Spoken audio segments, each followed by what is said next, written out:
लेकिन जब स्थिति बद से बदतर होती जा रही है और खुलेआम दिल्ली के अंदर सड़कों के ऊपर गोलियां चलने लगी हैं, ऐसा लगता है कि गैंगस्टर्स ने दिल्ली के ऊपर कब्जा कर लिया है, तो मुझसे चुप नहीं रहा गया और मैंने दिल्ली की कानून व्यवस्था को लेके सवाल खड़े करने चालू किए। मैं नांगलोई गया। नांगलोई में एक दुकान के बाहर दो मोटरसाइकिल पे सवार व्यक्ति आए और उन्होंने धुआंधार गोलियां चलानी चालू की। मैं नांगलोई गया, मुझे नांगलोई जाने से बीजेपी का कार्यकर्ताओं ने रोका, मुझे रास्ते में रोक दिया, मुझे जाने नहीं दिया, पता नहीं क्यों।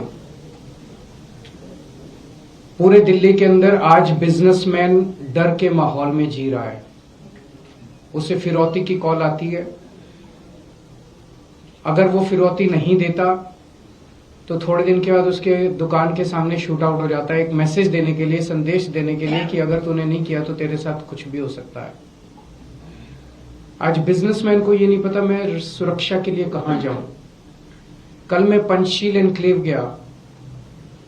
पंचशील एनक्लेव में वो एक तरह से 64 साल देश का, दिल्ली का सबसे पॉश एरिया माना जाता है। वहां पे 64 साल के एक बुजुर्ग की निर्मम हत्या, चाकू गोद के उनकी निर्मम हत्या कर दी गई। सीनियर सिटीजन्स जो हमारे दिल्ली में बहुत हैं, बहुत सारे ऐसे बुजुर्ग हैं जिनके बच्चे बाहर चले गए पढ़ने के लिए, नौकरी करने के लिए, अकेले रहते हैं, वो आज दहशत के माहौल में जी रहे हैं। दिल्ली की महिलाएं दहशत के माहौल में जी रही हैं। कभी किसी के साथ ईव टीजिंग तो रोज का ही काम है, लेकिन कभी किसी का अपहरण हो जाता है, मर्डर हो जाता है, गैंगरेप हो जाता है। आज महिलाएं दहशत के माहौल में जी रही हैं। आज मैं तिलक नगर जा रहा हूं। तिलक नगर 2 दुकान वालों से मिलूंगा जिनकी दुकानों के बाहर शूट आउट किया गया। मैंने सोचा था ये सारे मुद्दे उठाऊंगा तो एक उम्मीद थी कि अमित शाह जी, आप सब लोग जानते हैं कि दिल्ली की शिक्षा, स्वास्थ्य, बिजली, पानी, ये चुनी हुई दिल्ली की सरकार आम आदमी पार्टी की सरकार के पास है, लेकिन दिल्ली की सुरक्षा, दिल्ली की कानून व्यवस्था, दिल्ली के लोगों की सुरक्षा जो है वो केंद्रीय गृह मंत्री के सीधे अंडर में आती है, अमित शाह जी के अंडर में आती है। तो मुझे उम्मीद थी कि मेरे मुद्दे उठाने पे अमित शाह जी कुछ कार्रवाई करेंगे, अमित शाह जी बलात्कारियों को पकड़ेंगे, अमित शाह जी गैंगस्टर्स को पकड़ेंगे, अमित शाह जी पुलिस को बोलेंगे कि इस तरह की घटनाएं अब नहीं होनी चाहिए, अमित शाह जी कठोर कदम उठाएंगे, ठोस कदम उठाएंगे जिससे दिल्ली वासियों को कुछ सुकून मिलेगा। लेकिन इसकी बजाय हमने देखा कि कल मुझ पे हमला करवा दिया गया। मैं पदयात्रा में जा रहा था, मेरे ऊपर एक लिक्विड फेंका गया। वो लिक्विड हार्मलेस था, लेकिन वो हार्मफुल भी हो सकता था।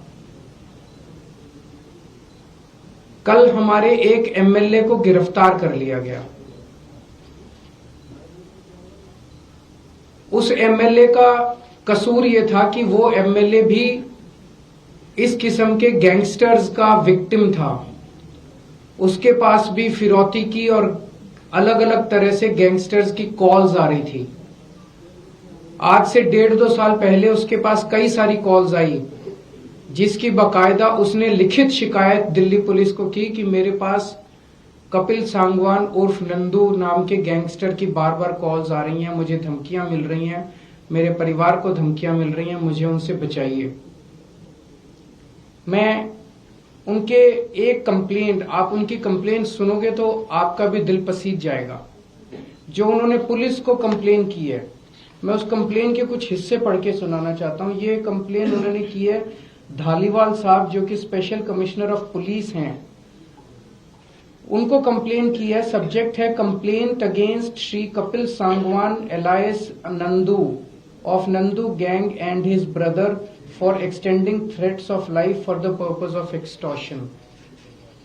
इसमें वो लिखते हैं ऑन 23 May 2023, आज से 1.5 साल पहले, I received a WhatsApp call from mobile number so and so and also from mobile number so and so from a person who introduced himself as Kapil Sangwan alias Nandu of Nandu Gang, and in the said call he threatened to follow his commands and dictates, failing which he will kill me and my family. To instill serious fear in my mind, he even disclosed the whereabouts of my son. उसने बताया कि तेरा बेटा इस वक्त यहाँ है, अगर तू हमारी बात नहीं मानेगा तो तेरे बेटे के साथ कुछ भी हो सकता. He even disclosed the whereabouts of my son who is living abroad, and also disclosed whereabouts of my other family members. Since then he has called me around 35 to 40 times from the said mobile numbers for the purpose of threatening and extortion. Kapil Sangwan alias Nandu further threatened that he has been giving threats and extortion calls to his potential targets to extract money from them, for which he